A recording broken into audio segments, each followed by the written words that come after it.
Welcome everybody for a new series of our Ocular Insider podcast.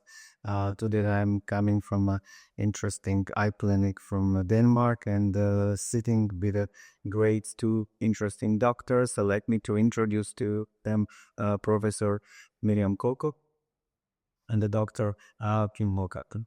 I would like to tell a little bit more about those interesting doctors. So Miriam is a professor of ophthalmology. She's a professor of Denmark, leading ophthalmology's extensive experience, senior physician, surgeon, Rigo Hospital Eye Clinic Department in the Copenhagen. And also she's the professor of eye research at Department of Drug Design, Pharmacology, University of Copenhagen, and done a lot of research. She's behind of the glaucoma clinical studies, and today will be also glaucoma one of our subjects. And beside of her is sitting the Kim, and Kim is the clinical practitioner. Kim has over than 20 years experiences in ophthalmology, also doing a lot of research careers with IC, and being also focusing for different aspects and also different publishes in ocular mucosa, bacterial flora, which I also love the part of the microbiome. So I will be talking today about two interesting subjects, glaucoma in dry eye and microbiome in dry eye. So let me to first start. So why you come together open the eye clinic? I think that you should. It was it's a story that started more than 21 years ago actually now. So we have a common background in neurophysiology. So we actually knew each other before we were ophthalmologists. And I think we met for the very first ophthalmologic conference that I attended. All of a sudden then up to me came a colleague that neurophysiology, even better than myself. There are that many ophthalmologists that really can discuss in-depth neurophysiology with. So therefore, we kind of kept the connection for many years, and discussed a lot. And actually, we were in two different parts of Denmark, which is not that. Can't be that much, apart, but still. So only 10 years, a bit more than 10 years ago, I moved to Zealand, and then of course we saw each other much more. But actually, 21 years ago, Miriam said to me that we should start something together.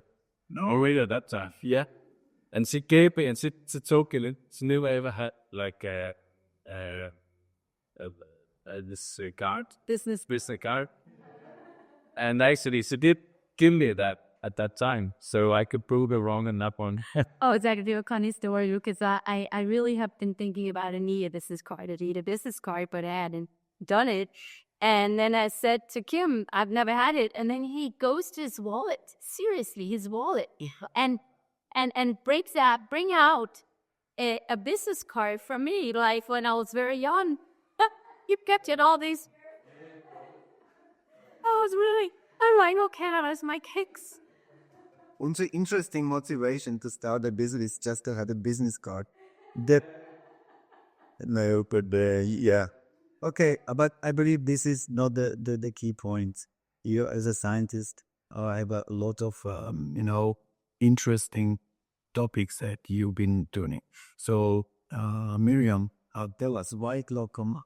Yeah, I would love to tell you, and I will tell you, but I just decided just because it's so. Why are we together? I think that on top of the history, it's also about getting to know each other, getting to know about the values, what is more important, and we Kim and I, we have the same values. So patients first, okay. And I think that's really important if you want to be partners. That it's never about anything else than the patients and how can we treat the patient the best way. Sure. And yeah. And every business partnership is, it's almost more of a commitment, than a marriage. It's just so, you really have to, and precision medicine this way doesn't work out. But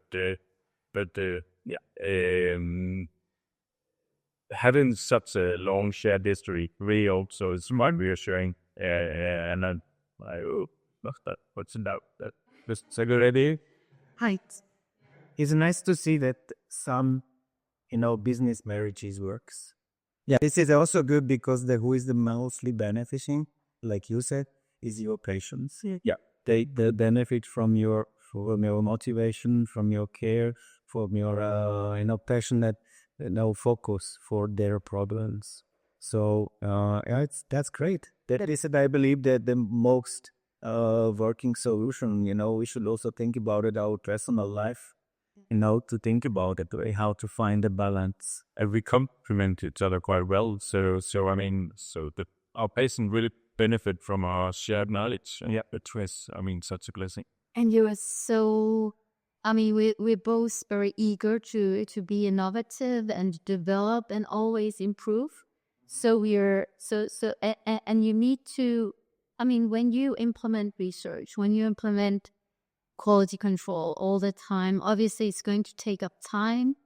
And we need to agree that this is very important. And we do agree, and we actually make an effort to build a clinic where this is the essence, to always improve when we treat our patients. So that I can get. And it's set up to extract knowledge, the best way. So in every aspect where we do our clinical work, we also think, academia, and also, how we can really, try to improve ourselves, try to, extract as much knowledge from our data as possible. So that's and run trials here, bridging to the university. So many of the researchers in eye translational research unit, they are also coming here. So they are going back and forth, and we are benefiting from that collaboration. So all in all, it's being open-minded. We also have many international colleagues. We, again, want to share knowledge and to improve all the time. And I think that value, that's so important that we agree on that, because it's not for free. It does mean that we see less patients. It does mean that the focus is not on the business all the time. It's actually on creating value. Yeah. So if I step a little bit out from the key topics, how you may see that the clinical practice in university hospital comparing your small practice that you have here, do you see any like a huge difference that you are able to deliver to the patients? Yeah, for sure. Because a lot of our patients are more or less chronic patients, and in order for you to be the sole provider of travel healthcare to these patients, it's really, really, really important. For instance, a glaucoma patient, a severe glaucoma patient, the history that patient have is really, really protect such a long time and be painstaking to tell over again to another colleague. So in order for us, and then it goes for glaucoma patients, it also goes for actually severe ocular surface disease patients. That these patients have often tried so many ophthalmologists, so many different doctors. And in hospital setting, we have so many good colleagues, but they rarely be the same attending to the patient's needs, and we can provide that. And it's both for me as an ophthalmologist, but also for patients, as you expect. But having said that, we work together with the hospital. So basically, we would like to make synergy with other eye doctors with the hospital. And I'm actually associated with Rigshospitalet, as you said, but also with Aalborg University Hospital, where I'm having to do surgeries as we speak. So it is a matter of benefiting from each other, sharing knowledge, reaching out to different expertises, because you cannot do anything by yourself. It's teamwork.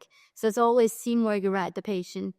And that goes for international partners, national partners, different specialties, and different professions. So that's our mindset, is teamwork, and let's benefit from each other and share knowledge. So I think, but truly, as you say, the continuity that we can provide in a private setting or in a setting where the government pays for the visits, which is the case for you, Kim. That's very I mean that's very beneficial for medications, because they get a trustful relationship to us, because of the they get to know us, they know what we stand for, they can ask us if they are concerned about matters. Yes. So yeah. So sorry for talking so much about it. It's a lovely bridge between what we will be discussing now, and I love that, because it's not only the way that you want to have it a clinic for your fund. You want to create a bridge between the knowledge you have, the patient that may not have been taking that much personal care in a huge setup of the huge university clinic, and here you can go deeply into the problems to fix their issues. Yes. So coming back to the beginning of our stories today, glaucoma as one of the rising problem, and I think also the thing that connect us finally with our company, probably thanks to the Dr. Yellowell from Holland become in touch, and I'm really interesting how this new door, which we know that we have a dry eye patient created by the anti-glaucoma eye drops. How do you feel, Miriam? Which are the best options, or what is your settings for these patients with the dry eye together? So first of all, working with the glaucoma patients, being able to provide glaucoma care has been a passion for years and years. And even before I went into ophthalmology, I knew that I wanted to work with patients with glaucoma. And that was due to the fact that it's a neurodegenerative disease. And also you were able to actually do surgery. So all in all, that's a very nice area. There's so much we don't know, which is amazing when you're a researcher. And so I've worked with it so many years, and I guess that I always say we're so lucky when we care for glaucoma patients or people with glaucoma, because it's whole human beings, because we can actually make a difference. If we detect glaucoma timely, we can lower the intraocular pressure, and we can then decrease the rate of progression so much that they will never be visually impaired. How nice is that? That's awesome, right? Vision. Yes, you can save vision, and you can improve their quality of life overall.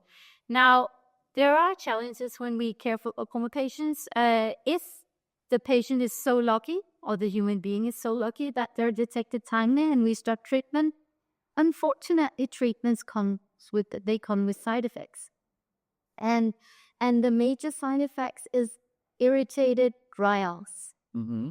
And glaucoma in itself is a disease, a potentially blinding disease, but with no symptoms until late stages.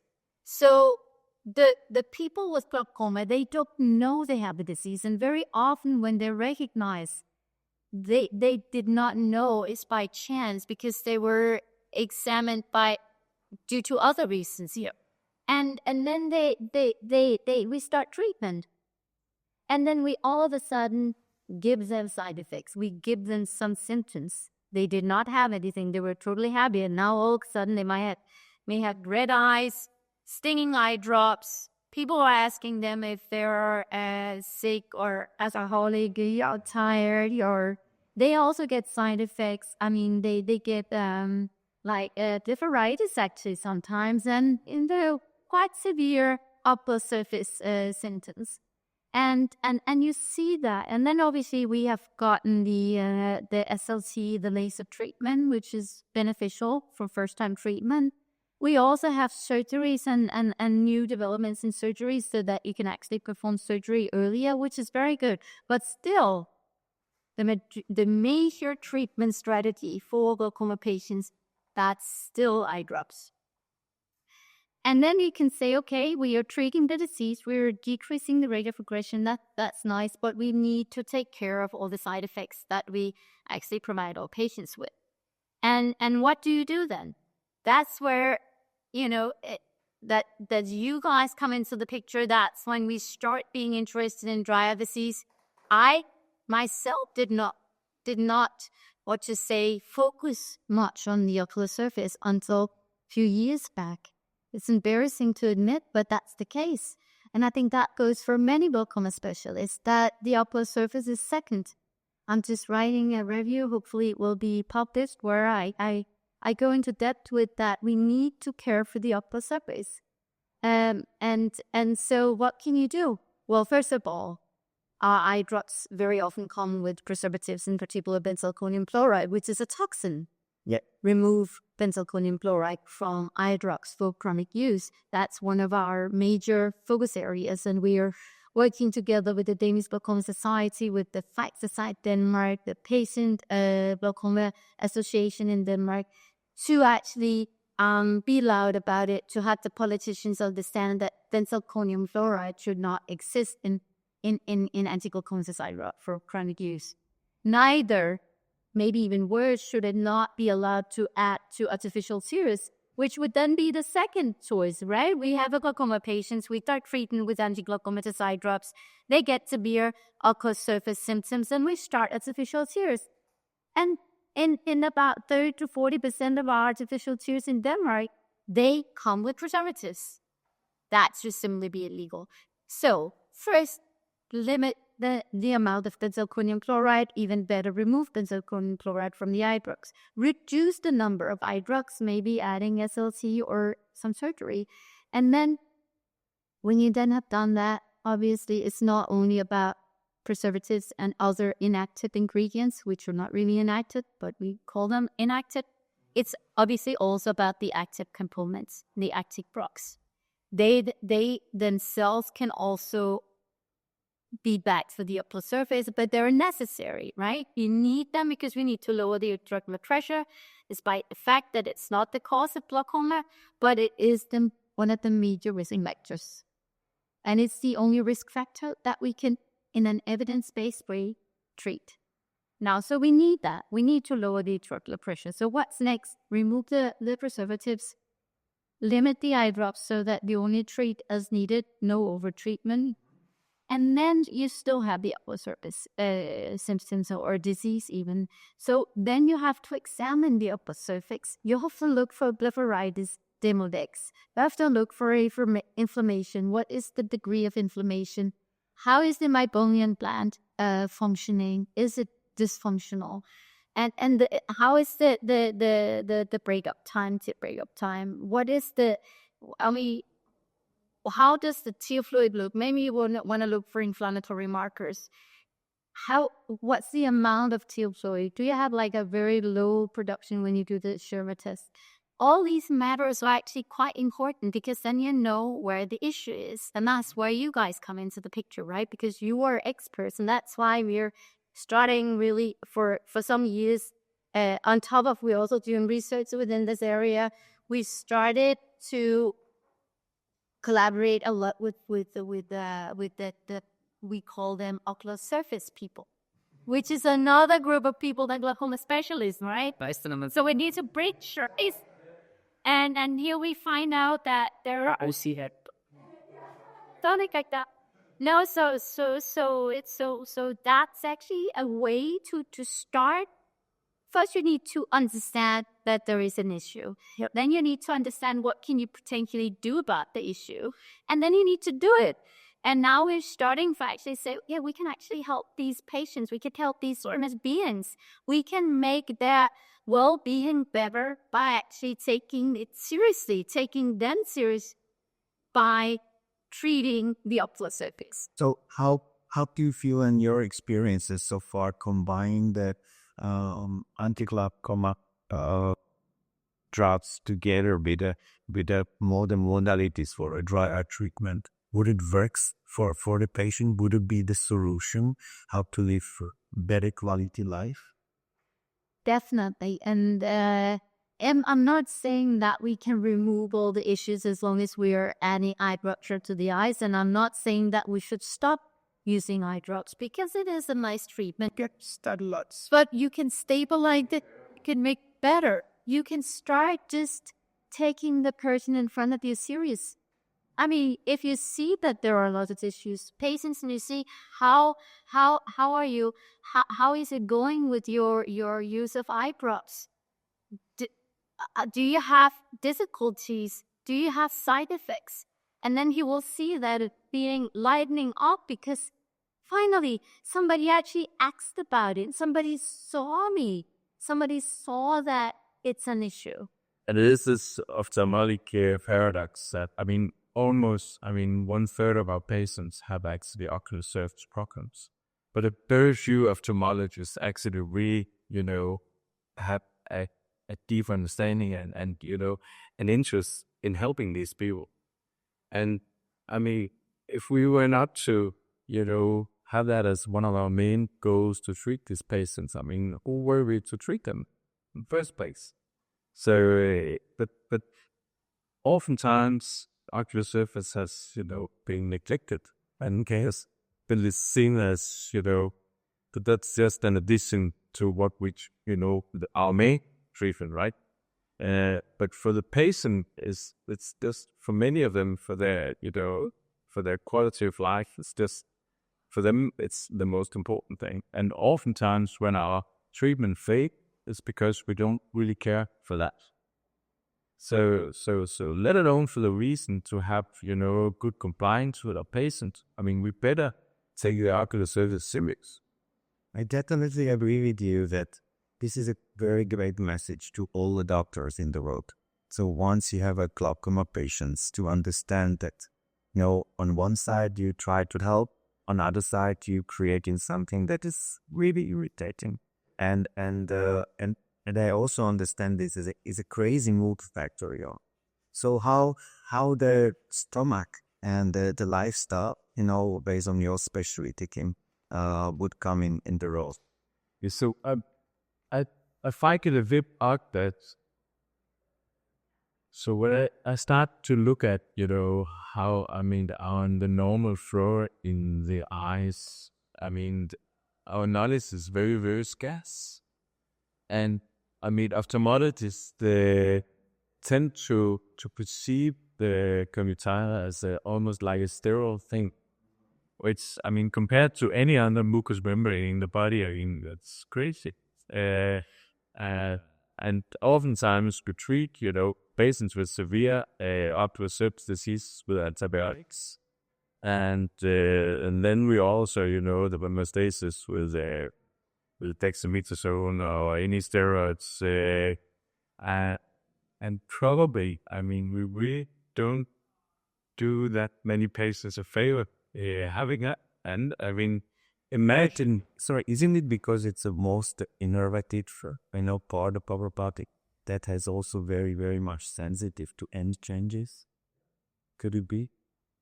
So sorry for yeah. So it is, and of course it's it's one of our main contact points with our surrounding environments, and we eradicate a long life build-up from hemostasis when we do surgeries. For one, then we tend to sterilize everything and wipe out all that we have. And also, even when we try to treat patients, we use broad-spectrum antibiotics without thinking that there might be something beneficial there. So I would very much like to, could we, bring our ocular surface treatment to a place where we actually think in probiotics, or think that, which we might even, transplants like we do in of course, the gastrointestinal tract. that would be fantastic. But our knowledge so far is so scarce, of course, and also, of course, the limited amount of bacteria that we have, or that of our microbiome there, really pushes, the at least the known ways of looking into the ocular microbiomes to the limit. So we really, we're not quite there yet, but hopefully, we would be able to benefit our patients with that. Yes, true. There is not so many clinical studies now. And you personally, we just discussed a couple minutes ago about one coming in Italy, very interesting doctor I met also in last dry eye workshop in a beautiful part of Italy in Calabria. Yes, this is something that would always interesting. We go the combination, the symbiosis between your symptoms, the problems, the general health conditions, and this will raise me that discussion we had checked a couple minutes ago. I know that is a very general, but what is the majority in your clinic? In perspective of the patients. I know that glaucoma probably you catch 50, 60 when you come for the first visual, presbyopia checking, then you see that you may have a different disease as well. Do you see coming problems with more younger population also in Denmark?